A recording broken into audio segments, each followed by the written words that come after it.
صحابي والسلام وحلا اسكسو نقد وناكسو ومد شو وإذن له finally gurigeyga waa imaada safar dheer kadib saakii markaas soo kacay loo baan koreemad guriga of course saakii markaas soo kacno Facebook fiina waxa arag video la soo share gareeyay culamo Soomaaliyeed ee dawladda qodobo ee soo qaadatay uga soo horjeedaan markaas ay ahaantan siyaasadda Soomaaliyeed saada uga mashquulsan safarka dheer oo kala tartada so waxay horta dawladdu waxa kula thank you so much ina finally ina soo saarteen qodobo looga hadlayo xuquuqda dumarka iyo carruurta Soomaaliyeed oo garab istaaga waa maalin walba dastuurka Soomaaliya markaas saan gadaal iyo hore u akhriyay waxa ogaad inuu yahay dastuur loo sameeyay ragga Soomaaliyeed ee ahayn dastuur loo sameeyay carruurta iyo dumarka ee dastuurkaas kaliya oo ku saleysan si ragga Soomaaliyeed inay wax walba wadanka inay naga xigaan oo kale so finally dawladdu waxay soo saartay laba qodob ee culimada iyagu akhrinayana dhageystay mid uu yahay in carruurta 18 gabdhaha 18 sano iyagoo ka yar aan la guursan karin dambi tahay hadii la guursado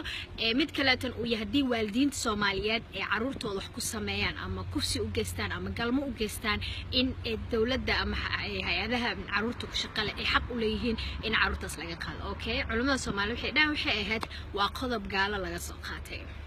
أرد علماء الصومال ده أقل لين يا الله سياسة وارك فريس الله because ده كان قد كوجرو إن الأمة على القرحية القلو وحق اللي يجوا هن وين كسر سعر لاين سياسة الصومال أرتنا علماء وحق درست ما وأهم لكن وحير عادها فكر كريب هرد ولد الصومال بحالة تانك هنا مركز قدام أصح سوستنا تعرورت يدو مركب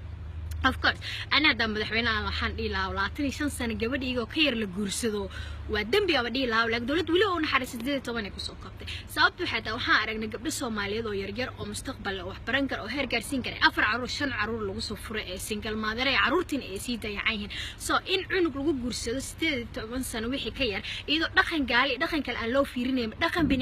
bini'aadanimo ani had si bini'aadanimo isku wareysanaba okay iyadoona isu maxaa dhaqan gaali dhaqan kale aan la dhehaynin Madiina ka soo horjeeda Madiina oo kale inta aan la dhehaynin ani aad bini'aadanimo aan isku fiirsan bal ilaahay inta ka cabsana waxaan aan wareysanay 18 sano gabar ka yar oo maskaxdeed inay carruur tahay 18 sano xilliga jirsa u fikri jirmaanta u fikiraysa malaha so